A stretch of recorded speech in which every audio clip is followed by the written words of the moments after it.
Assalamualaikum warahmatullahi wabarakatuh. Kan sadereng Gus kula jamaah enggal saking Surabaya. Nggih.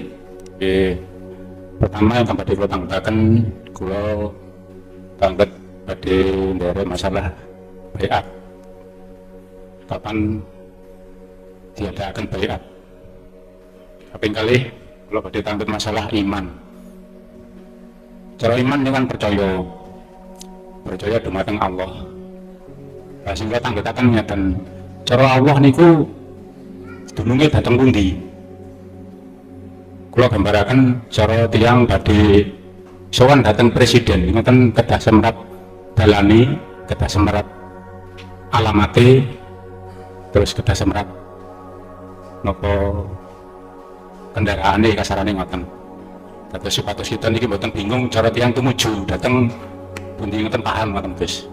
Kula nderek penjelasan sehubungan kali niku wau nggih ngapunten saderenge menawi pertanyaan kula niki wonten kinten-kintenipun nyuwun ngapunten. Cekap semanten. Assalamualaikum warahmatullahi wabarakatuh. Waalaikumsalam warahmatullahi wabarakatuh. Pertama, kapan diadakan baiat? Niku kalau di sini saya nganut Romo Yai mawon. Pengurus kapan diadakan monggo. Sakerso. Cuman gini Pak, perlu saya katakan apa sih baiat itu? Dari secara lugat adalah perjanjian. Lugat ya. Janjinya ruh pada Allah. Kalau kita mengenal baiat di dunia tariqah itu talqin Pak ya. Menalkin zikir jenengan kali kula. Setelah itu ada beberapa hal yang harus dilakukan yang berkenaan dengan zikir tersebut. Pandangan hakikat yang disebut baiat ini adalah menyambungkan talinya ruh pada Allah yang sempat terputus oleh nafsu setiap diri kita masing-masing. Apa sih tali Allah itu? Habl itu tali itu Pak. Tali. Ketika saat talinya ruh ini terputus dari Allah, apa yang terjadi? Ruh akan jadi budaknya nafsu, itu pasti. Dan hati akan condong perkara-perkara yang ada kaitannya dengan kehidupan dunia. Wa yastahibbunal hayata dunya 'alal akhirah. Surat Ibrahim ayat 3. Nafsu akan membuat ruh itu condong hatinya bersukaria, bercinta kasih terhadap kesenangan dunia. Kalau ini sudah terjebak ruh ini di sini, 'alal akhirah akan melalaikan, mengalahkan, melupakan kehidupan akhirat. Ini kita sambung lagi. Apa habelnya itu? Zikir. Habelnya ruh adalah zikir. Apa makna zikir? Secara lugat adalah ingat. Ingat yang bagaimana? Zikir yang bagaimana yang dimaksud habel ini? Lihat surat Al-Baqarah ayat 256. Itu maksudnya. Kalau ingat itu kita letakkan di dalam akal Bapak Ibu, mesti orientasinya itu urusan dunia. Tapi kalau ingat itu kita letakkan di ruh iman ini, urusannya langsung Allah. Dalam surah Al-Baqarah tersebut Allah katakan, wa may yakfur bit-taghuti wa yu'min billah faqad istamsaka bil 'urwatil wuthqa lam fisama laha. Barang siapa waman lan utawi sapane wong iku yakfur gelem ninggalke sapa wong iki bukan jasad Pak, ruh hati wong Jawa, orang Jawa. Yakfur meninggalkan atau mengingkari, menjauhi bitaghuti kelawan perkara selain Allah, ay al-asnam. At-taghut adalah berhala. Disebut berhala karena kita tuhankan. Dikatakan kita tuhankan karena kita berkasih mesra roh ini dengan kesenangan dunia ini Pak. Ini mlebu nang tasawuf Pak, nek mboten mriku mboten cetok. Barang siapa yang menjauhkan dirinya dari hal itu, wa yu'min billah, Allah akan membangun imanmu hanya padanya, hanya pada Allah maksudnya. Wa yu'min billah bisa diartikan kau akan bertemu Allah manakala perkara selain Allah itu di dalam hatimu sudah tidak ada. iman yang tadinya selain Allah itu sudah tidak ada, maka disitulah yuhibbukumullah wa yaghfir lakum dzunubakum. Ali Imran 31. Jikalau kau sudah lepaskan cintamu terhadap selain Allah, maka yuhibbukumullah, Allah akan menerima cintamu. Berarti dengan dijadikan sebagai kekasih. Pertanyaannya, kesalahan saya yang kemarin-kemarin dulu menyekutukan Allah dengan yang lain, saya bercinta terhadap selain Allah, bagaimana? Wa yaghfir lakum dzunubakum, diampuni Allah dosa segede apapun. Bila mana diampuni Allah, dosa itu tadi cowile gak belas. Kesalahan tetangga kita sebesar apapun, kalau sudah kita maafkan, iya, langsung kabur. Lalu ini kalau hijab, nggak ada hal yang dikhawatirkan. Itu kita sambung lagi, Pak. Itu makna beat di dalam tauhid la ilaha illa anta. Menyambungkan talinya ruh yang sempat keputus. Secara otomatis saya membeatkan zikir sirul asrar dan fana'ul zikri. Setelah beat itu terjadi, maka selanjutnya tugasnya adalah panjenengan ini melakukan proses kholwat. Yang kholwat ini memakai sistem apa yang pernah dilakukan Rasulullah di dalam tertuang di dalam surah Al-Insan ayat 25-26. Apa? Topong bon rame, yo topong bon sepi. Wis intine nek ngono. Ojo mung kuwi iku zikir di tengah-tengah kerja sajanda. Kuwi zikir juga di tengah-tengah jasadmu tidak berinteraksi dengan urusan dunia. Contohnya sholat, sudah tinggalkan semuanya, penuhi sholatmu dengan berzikir. Zikir yang bagaimana? Zikir yang menghancurkan benteng-benteng duniawi dalam hati, dihilangkan iman-iman yang selain Allah. Otomatis itulah yang disebut al-zikru bisirril asrar, zikir tanpa ucap dan lain sebagainya. Itu tentang beat. Saya tapi mawon terhadap Mbah Yai diadakan kapan, khususnya yang belum loh Pak ya, sebab dulu di sini sudah sampun ya, sampun di sini sudah sampun. Dan atau begini, jadi pun di Surabaya, saya di pondok setiap Sabtu jam 5 sore selalu mengadakan beat. Atau jenengan yang berkeinginan itu langsung aja besok Sabtu besok ya, jam 5 sore merapat ke pondok, bisa langsung beat di sana nanti. Kalau jenengan punya waktu. Dan itu yang pertama. Untuk yang kedua, tentang iman. Yang menjadi pertanyaannya, iman pada Allah. Allah itu dunungin ning endi? Allah itu bertempat di mana? Kalau kita bahasa tempat, berarti Allah seakan-akan punya tempat, butuh tempat. Ini Pak, mungkin bisa dibuka dalam surat Al-Hadid ayat 3. Di situ ditegaskan huwal ladzi huwal awwal wal akhiru wal zahiru wal batin. Huwa siapa? Huwa itu menunjukkan dia siapa? Maksudnya dia aku. Bahasa syariat dia Allah hidup. Itu juga di awal, ya juga di akhir, pada setiap sikon apapun. Dan dia juga di zahir, juga di batin. Kalimat 4 perkara ini masih berlaku ketika hukum kita masih di Solo. Tapi kalimat 4 awal akhir, zahir batin, itu tidak akan berlaku lagi manakala ruh itu betul-betul sudah dimusyahadah, betul berlaku. Artinya nggak ada awal, nggak ada akhir. Artinya yo awal dan akhir podo mawon, zahir batin ya podo samugi. Tapi kalimat-kalimat itu sudah tidak ada lah. Ibsorun wa mubasarun wa basarun.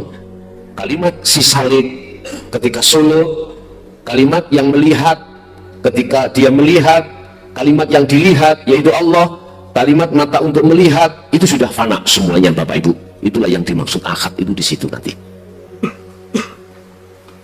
Secara proses saya katakan dari pertanyaan yang menjurus seakan-akan Allah butuh tempat. Mohon maaf ya, itu untuk memudahkan mawon.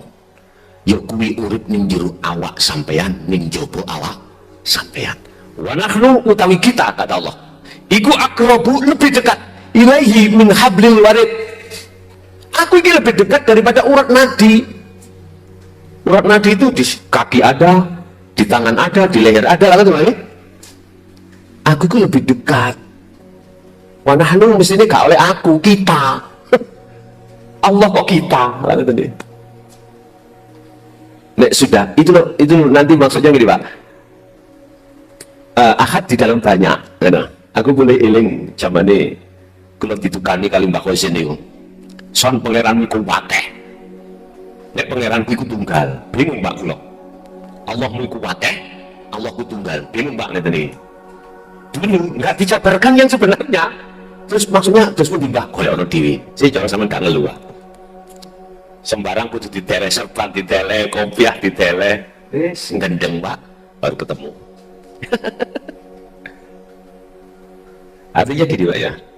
Oke lah, ketika si Salik suluk dalam rangka pencarian Tuhan, tak tuduh ya ning jerumu itu, sehingga organ tubuhmu di dalam darah bisa berputar, nafas bisa keluar masuk.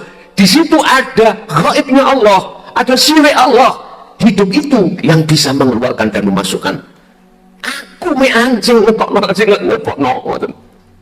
Udah, gini aja, sampe gak usah bingung-bingung golekin jopo jero. Ratne dikir sir asor, mulai su'aul basirah ke ainul basirah ke hakul basirah, itu nanti dibimbing sendiri oleh Allah. Baru akan bisa sampai ke fanaun dzikri, la ilaha illa ana esa. Paham Bang? Jadi saya mengatakan di dalam, di luar, di awal, di akhir, menyesuaikan dawai Allah di dalam surat Al-Hadid ayat 3. Cuman maksudnya duduk awal, duduk akhir. Sing dimaksud awal mang, sing dimaksud akhir dalam proses. Kalau sudah di ahad, awal ini nggak ada, akhir juga nggak ada. Kalimat awal akhir nggak ada. Zahir batin sudah tidak ada. Yang ada aku. Ilaihi annahu wahyuku iki Muhammad. Katakan, wahyu inti ini ajarkan terhadap umatmu. Apa itu? La ilaha illa ana fa'budun. Tidak ada Tuhan kecuali aku. Fa'budun. Sembahlah, menyembahlah kamu sekalian terhadap aku. Ini dibuka di tengah-tengah para sahabat pada saat itu dulu Pak. Singkat terima siapa? Abu Jahal, Abu Lahab, tokoh-tokoh orang kaya, tokoh-tokoh ahli pikir. Subhanallah, keturunan dari Yahudi, wong pintar-pintar. Sampean kenal Nabi Ibrahim ya? Itu bapaknya sama Azar, orang Yahudi. Ibu Sarah, tapi mengapa kok dipilih Allah sebagai figur seseorang yang menggalakkan untuk menyembah Allah sampai menentang raja Namrud, penyembahan dipotongi kabeh. Itu yang membuat patung-patung sebagai Tuhan. Azar Pak, ayahnya beliau Nabi Ibrahim. Dipengkali semuanya, tinggal satu yang terbesar tidak. Akhirnya ditanya, siapa ini yang memenggal, menghancurkan Tuhan-Tuhanku ini? Itu yang besar itu, karena tapaknya itu dikalungkan di yang paling besar. Sempat pada saat itu kesadaran muncul Namrud dengan para pengikut, kamu mungkin kalau patung ini bisa memenggal anak buah, ya ini pintar politik Nabi Ibrahim menggiring seperti itu. Ternyata bagaimana mungkin kau itu menyembah sesuatu yang tidak bisa apa-apa. Sempat mikir ya kan pada waktu itu. Tapi wong namanya orang yang tidak mau dikalahkan akan mencari hukum untuk membenarkan dirinya sendiri. Itu pasti Pak, dengan cara apapun, walaupun itu salah Pak ya. Walaupun itu salah, aku gak membunuh, aku membunuh, tapi di mata hakim saya berupaya untuk mencari hukum. Bagaimana saya itu tidak masuk dalam pasal pembunuhan berencana, padahal direncanakan. Nah, aku gak ngomong figur loh statusnya. Kenapa takut mati? Takut dibunuh jangan. Kalau sebab kau takut dibunuh, jangan membunuh. Siapa sih Orang yang takut mati itu kita semuanya yang imannya belum apa itu takut. Tapi iman sampean kali kula sudah mapa keiksanan nih. Ya Allah Pak, sampean pengen ketemu Allah tanpa ada urusan duniawi iku rindune wong sing kaya ngeten niku, masyaallah. Nggih. Pun. Jadi kembali pada pertanyaan kedua tadi, di manakah bertempat Allah itu? Udah saya jelaskan dengan dasar surat Al-Hadid ayat 3 tadi.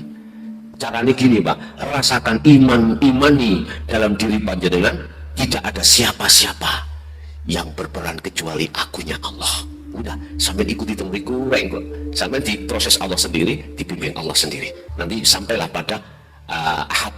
Kalau sudah ahad, apa yang kukatakan dalam surat Al-Hadid itu sekapangku. Artinya kalimat awal, kalimat akhir, kalimat dohir, kalimat batin sudah tidak berlaku bagi panjenengan. Oke. Pertanyaan nomor 2 lagi ini, oke, wonten boleh. Assalamualaikum warahmatullahi wabarakatuh. Ngapunten Gus, tanggep malih masalah dikir sirul asrol. Kula nyuwun pirsa peteda caranipun dos pundi dikir sirul asrol niku prakteke kados pundi? Sampun matur nuwun. Assalamualaikum warahmatullahi wabarakatuh. Waalaikumsalam warahmatullahi wabarakatuh. Saged kula kesepaket.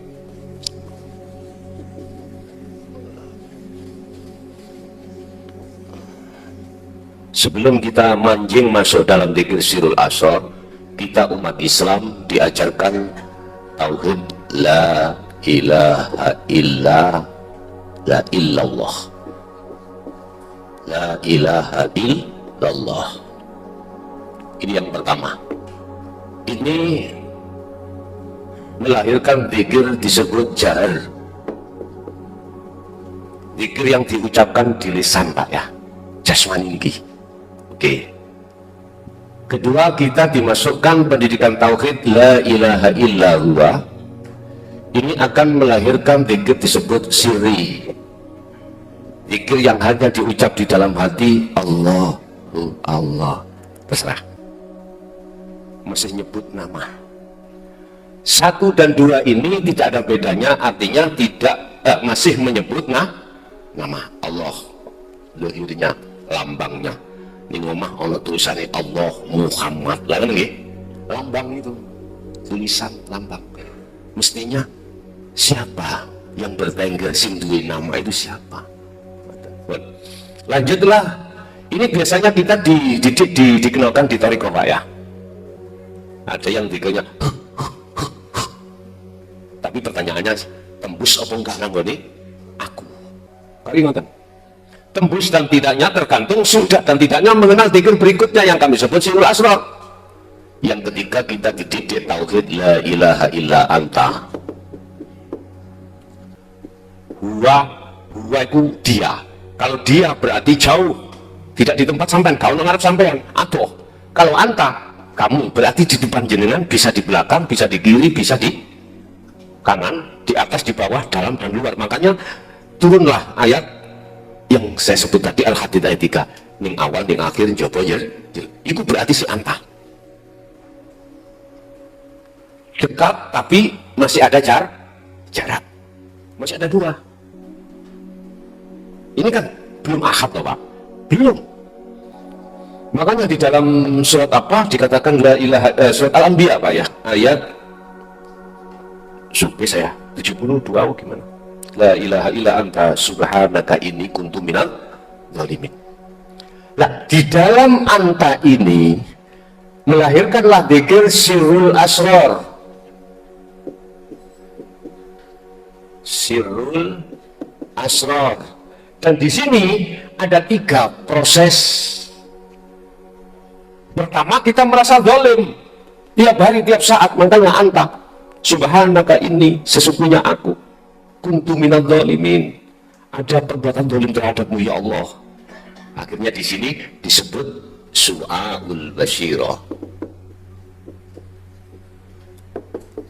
atau su'arul basyirah. Kalau su'arul pakai roh itu saya lihat di dalam Al-Qur'anul Qadim. Ini dalam hikam su'aul basyirah. Apa?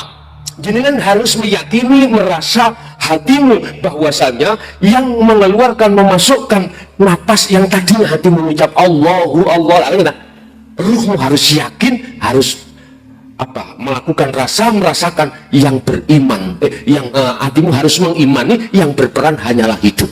Siapa hidup itu? Allah maksudnya. Paham Pak ya? Jadi nggak ngucap Pak, tapi ruh panjenengan itu punya iman, punya rasa, yang rasa itu condong hanya Allah yang berperan atas segala-galanya. Pencuri tadi sama nggak iso ngomong yang mencuri adalah si A, tapi hatimu beriman, yang berperan semuanya di situ adalah Allah. Tabrakan Pak ambek syariat? Enggak, ini iman sih sampean guru. Kalau yang sampean pakai akal tabrakan, karena wujudnya yang nyolong nyatanya adalah si A. Paham ya? Udah. Ini sebetulnya proses su'aul basirah ke ainul basirah, proses pensucian.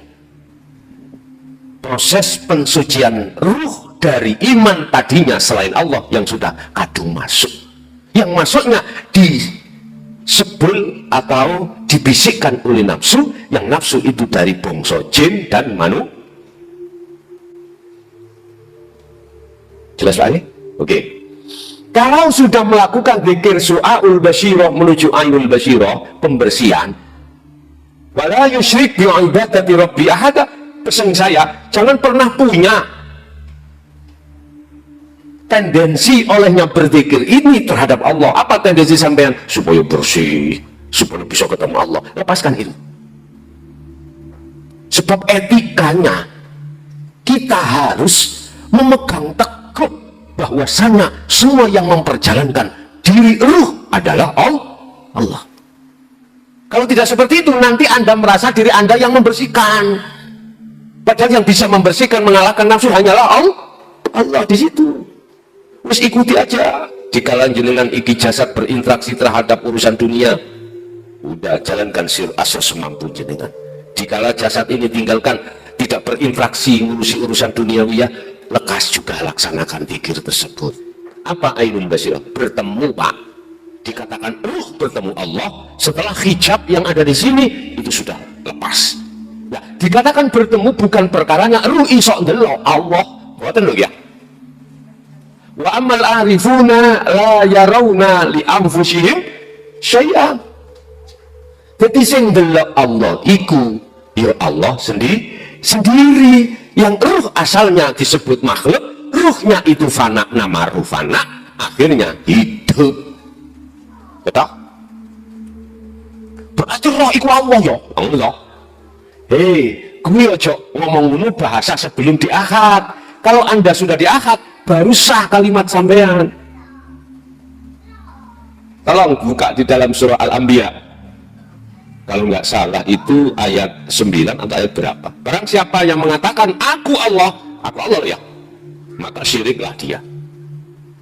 Maksudnya mereka yang ruhnya belum, posisinya belum musyahadah. Sakit. Itu kalimat yang berhak mengucapkan hanyalah Allah. Wis.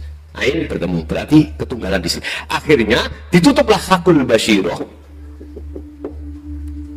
Hak sudah tidak bisa iman sampai iki disebul atau dibisiki nafsu dari bangsa jin dan manusia, tidak bisa. Karena hati panjenengan tajalli mutlak terhadap Allah. Imannya sudah tidak ada selain kecuali hanya Allah yang segala-galanya. Barulah nanti akan digiring Allah di tauhid la ilaha illa ana. Ini akan melahirkan zikir disebut fana'u dzikri. Apa maksudnya? Udah kefanaan sampai tidak merasa dirimu yang berzikir. Jadi Allahnya terus. Jadi la ilaha illa ana di sini ada terus fa'budun. Al-Anbiya ayat 25. Di belakang anak ada kalimat atau kalimat perintah apa? Fa'budun. Membau sira kabeh ing anak. Ya. Siapa yang bisa ke anak? Mereka lah yang sudah dibersihkan hatinya dari pengaruh iman terhadap selain Allah. Hal itu terwujudkan dengan cara jenengan kali kula niki ada proses ritual ruhaniah. Wis eling kula mulian. Pertanyaan yang keselip lagi mau. Tentunya kita untuk menuju dan bertemu Allah harus tahu alamatnya. Nah, kita tadi keselip tadi. alamatnya, jalannya. Oke Pak, mungkin bisa dilihat di dalam keterangan dasar tauhid Pak. Itu biasanya kami sampaikan ketika saat Ramadan, 1 hari sampai kadang 15 hari. Apa di situ yang disebut jalan? Kita harus tahu jalan menuju Allah, kita harus tahu alamatnya, kita harus tahu ciri-cirinya Allah dia bagaimana. Maka di situ akan kita pahami tentang sistemnya yang disebut sebagai ciri-cirinya terdapat pada sifat wajibnya Allah. Sifat mukhal, sifat jaiz sudah kita bahas di situ. Ringkesi, aqaid, syaikat iku, sedikit demi sedikit kita pahami. Di situ ada nafsiyah, ada salbiyah, ada ma'ani, ada maknawiyah. Itu termasuk ciri. Terus jalannya apa? Jalan itu turuk apa? Semua aktivitas yang sampean terima ini yang kita lakukan itu jalan. Terus alamatnya musyahadah. Jadi dalam itu yang disebut musyahadah, maka musyahadah atau kalau Nabi Musa disebut bilwadil muqaddasi at-tuwa, kalau bahasa Rasulullah sidratul muntaha mustawah. Di mana itu? Ya di tengah-tengah, di dalam semua thariqah. Di dalam aktivitas makan ada, aktivitas salat ada. Anda akan bisa masuk di situ, jalannya, muaranya, hanya pintunya lewat zikir la ilaha illa anta. Apakah dibaca la ilaha anta? Enggak. Jalankan zikir sirul asrar dengan cara seperti itu tadi, baru Anda nanti ada proses memang pensucian penyakitnya hati. Ada kali yang nimbas nang awak sampean apa? Kadang nggak bisa dicegah, tangan sampean berubah atau obah-obah, padahal nggak sengaja untuk di situ. Kadang ruhaniyah sampean itu dilepaskan Allah ketika saat itu ditarik ke atas secara hakikat ya. Terus mengalami bertemu nafsiyah, bertemu lawamah, bertemu amarah dan lain sebagainya. Bahkan ditemukan perkara-perkara apa kegaibani makhluk di dalam maqam mukasyafah. Udah itu gak usah diurusi, naik aja ke puncak gunung tinggi-tinggi sekali, kiri kanan kulihat saja. Banyak pohon cemara indah, memang indah Pak dalam maqam mukasyafah, tapi ingat itu bukan tujuanmu. Apa tujuanmu? Liqo pada Allah. Terus lakukan sirul asrar sampai ke fana'u dzikri. Dan itu nanti Allah sendiri yang akan membimbing, memperjalankan dan memberikan petunjuk Allah sendiri terhadap diri seorang hamba yang melakukan kholwat. Dengan cara itulah tidak sampai pada 40 hari akan bisa Anda itu ditarik Allah di dalam musyahadahnya. Tapi ingat, nantinya Anda akan mengabaikan awalnya, akan mengabaikan urusan dunia. Tapi gak apa-apa, itu proses. Memang seperti itu, hati Allah takdirkan jenengan orang kesengsem terhadap kemewahan duniawiyah, walaupun jasmani jenengan iki mewah dunia. Itulah laksana seseorang yang bisa berenang di atas air yang sangat dalam. Tenggelam nggak orang yang sudah bisa berenang? Nggak akan tenggelam, hidup terus deh. Tapi bagaimana orang yang tidak bisa berenang? Mancal-mancal koyo opo, obah koyo opo malah tenggelam. Kalau nggak percaya praktekkan. Tapi saya tidak menyuruh ya, nggak menyuruh. Enak hukum saya kenal dulu. Saya nggak menyuruh, kalau nggak percaya praktekkan. Yang tidak bisa ngelangi. Tapi gini Pak, tolong, aku nggak menyuruh. Ya upaya saya sih, sampai harus bawa pengaman. Siapa yang bisa ngelangi? Begitulah maksud saya. Bukan terus sampai mengikuti, karena video ini banyak orang meninggal meraktekno. Aku kena Pak. Ojo ya. Artinya kita setiap saat dan waktu dibenturkan nafsu dengan urusan dunia. Allah katakan, liyabluwakum ayyukum ahsanu amala. Kau uji itu mestinya jangan kau melihat selain aku gitu. Tapi lihatlah aku. Bagaimana kita bisa melihat Allah? Kita gak kenal Allah. Jadi dikenalkan Allah lewat cirinya, lewat alamatnya itu di musyahadah. Terus jalannya menuju ke sana bagaimana, dibimbing terus. Begitu Pak ya. Oke, ada lagi?